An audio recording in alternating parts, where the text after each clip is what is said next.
नमस्कार दोस्तों, स्वागत है आप सभी का आपके अपने YouTube चैनल आज स्टडी ऑफिशियल पर। तो दोस्तों हुआ ये है कि बांग्लादेश की पूर्व प्रधानमंत्री शेख हसीना ने देश की अंतरिम सरकार के प्रमुख मोहम्मद यूनुस पर अल्पसंख्यकों के खिलाफ नरसंहार का गंभीर आरोप लगाया है।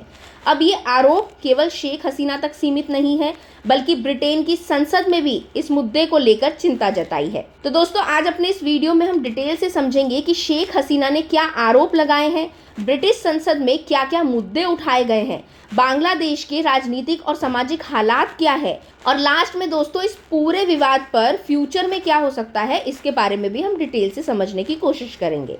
तो सबसे पहले समझते हैं कि आखिर शेख हसीना के आरोप है क्या। तो दोस्तों शेख हसीना ने एक वर्चुअल संबोधन में आरोप लगाया है कि बांग्लादेश की अंतरिम सरकार विशेष रूप से मोहम्मद यूनुस अल्पसंख्यकों की रक्षा करने में पूरी तरह से विफल रही है। उन्होंने दावा किया है कि हिंदू, बौद्ध और अन्य अल्पसंख्यक समुदाय पर संगठित हमले हुए हैं, जिसमें मंदिर, मस्जिद और चर्च तक निशाना बनाया गया है। हसीना ने यह भी कहा है दोस्तों कि उनकी और उनकी बहन शेख रेहाना की हत्या की साजिश रची गई थी, और ये साजिश ठीक उसी तरह थी जैसे 1975 में उनके पिता शेख मुजीबुर रहमान की हत्या की गई थी। उन्होंने दोस्तों मोहम्मद यूनुस पर आरोप लगाया है कि वो न केवल अल्पसंख्यकों के खिलाफ हिंसा के मास्टरमाइंड हैं, बल्कि सत्ता के भी भूखे हैं। चलिए, ये तो हुई शेख हसीना के आरोपों की बात। अगर अब बात करें ब्रिटिश संसद की, तो दोस्तों ब्रिटेन की संसद में भी इस विवाद पर चर्चा हुई है।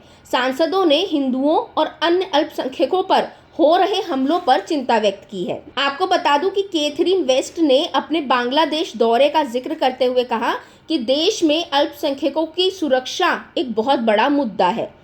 इसके अलावा लेबर पार्टी की बैरी गार्डियन ने बताया कि शेख हसीना सरकार गिरने के बाद से 2000 से ज्यादा हिंसक घटनाएं हुई हैं, जिनमें हिंदू समुदाय को विशेष रूप से निशाना बनाया गया है। इसके अलावा दोस्तों कंजर्वेटिव सांसद प्रीति पटेल ने कहा कि बांग्लादेश में हिंसा बेलगाम हो चुकी है और अब समय आ गया है कि अंतर्राष्ट्रीय समुदाय इस पर कदम उठाए। चलिए अब बात करते हैं मोहम्मद यूनुस की।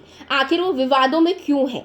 तो दोस्तों मोहम्मद यूनुस ना एक नोबेल पुरस्कार विजेता है और ग्रामीण बैंक के संस्थापक भी हैं, और इन पर जो शेख हसीना ने आरोप लगाए हैं वो बेहद गंभीर हैं। आरोप में उन्होंने कहा है कि वो नरसंहार के मास्टरमाइंड हैं, अल्पसंख्यकों के खिलाफ हिंसा भड़काते हैं और माइक्रो फाइनेंस योजनाओं में भ्रष्टाचार फैलाते हैं।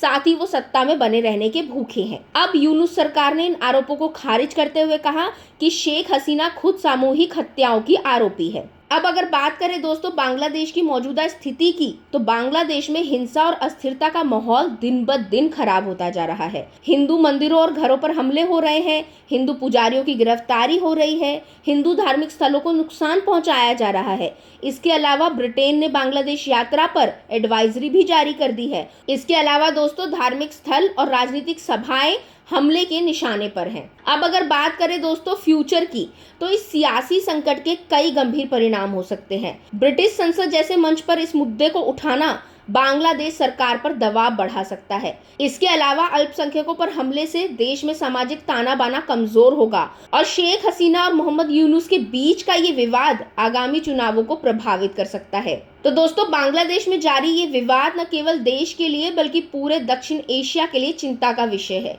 अल्पसंख्यकों की सुरक्षा और राजनीतिक स्थिरता बनाए रखना बेहद जरूरी है। तो दोस्तों आज की वीडियो के लिए बस इतना ही। अगर आपको ये वीडियो पसंद आया हो तो इसे लाइक करें, शेयर करें, अपनी राय हमें कमेंट के जरिए जरूर बताएं। साथ ही चैनल को सब्सक्राइब करना बिल्कुल ना भूलें। अब मिलेंगे दोस्तों अगले वीडियो में, तब तक के लिए थैंक यू।